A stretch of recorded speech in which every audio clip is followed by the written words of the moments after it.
Aujourd'hui, demain, ce week-end, n'oubliez pas de réserver un très bon accueil aux vendeurs de post-it Cap 48. C'est important. L'opération connaîtra son apogée dimanche sur notre antenne. Il faut aider ceux qui sont victimes d'un handicap. Je vous propose de découvrir un match de football où les joueurs sont des malvoyants. Et oui, reportage Dominique Burch.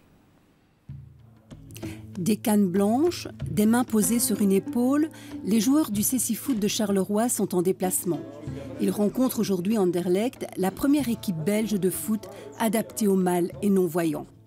Les Carolos sont un peu désavantagés puisqu'ils ne connaissent pas le terrain et que certains Anderlechtois pratiquent ce sport depuis quelques années. Mais aujourd'hui, on est surtout là pour s'entraîner et s'entraider. Prenez votre temps pour bien explorer la salle, aller toucher un peu les poteaux de but, de préférence un joueur de Charleroi avec un joueur d'ici. C'est au cours d'un voyage professionnel au Brésil que Niki découvre le Cécifoot. Son fils est malvoyant, elle va donc se battre pour lui permettre de pratiquer son sport favori. L'idée, c'est toujours, quel que soit l'enfant d'ailleurs, de le tirer vers le haut et d'essayer de lui apporter le plus possible au niveau de l'encadrement familial, scolaire, sportif, loisir. Et donc ça s'inscrit dans une démarche comme celle-là. On cache les yeux des malvoyants pour les mettre sur le même pied que les joueurs aveugles, comme Stassi qui a perdu la vue il y a 7 ans. Au début du match, il y a peut-être une petite appréhension, mais ensuite quand on court, je vais vous dire, on ne pense pas qu'on est dans le noir. Nous, le but, on visualise mentalement le ballon, les joueurs. Et le noir, pour nous, il n'existe pas.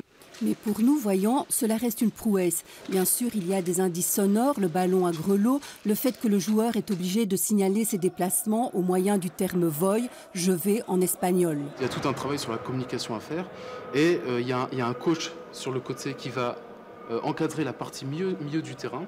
Il y a le gardien qui, lui, est voyant, qui va encadrer sa défense. Et il y a un guide qui va se mettre derrière le but adverse et qui va encadrer l'attaque. Goal, goal, goal, goal, Alex à droite, Restez ici, devant. Impressionnant, on passe, on dribble, mais comment parviennent-ils à une telle précision?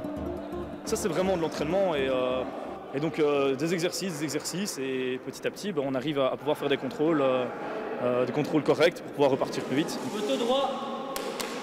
Le rêve serait bien sûr de former une équipe nationale et de s'imposer sur la scène internationale. Mais sur le plan personnel, chaque entraînement est déjà une victoire. Pour moi, c'est quand même un sentiment de liberté parce que toute la semaine, on se déplace avec une canne. Donc on ne peut pas se permettre de courir, d'aller vite sur les trottoirs, sur la voie publique. Donc c'est vraiment un esprit de liberté pour nous.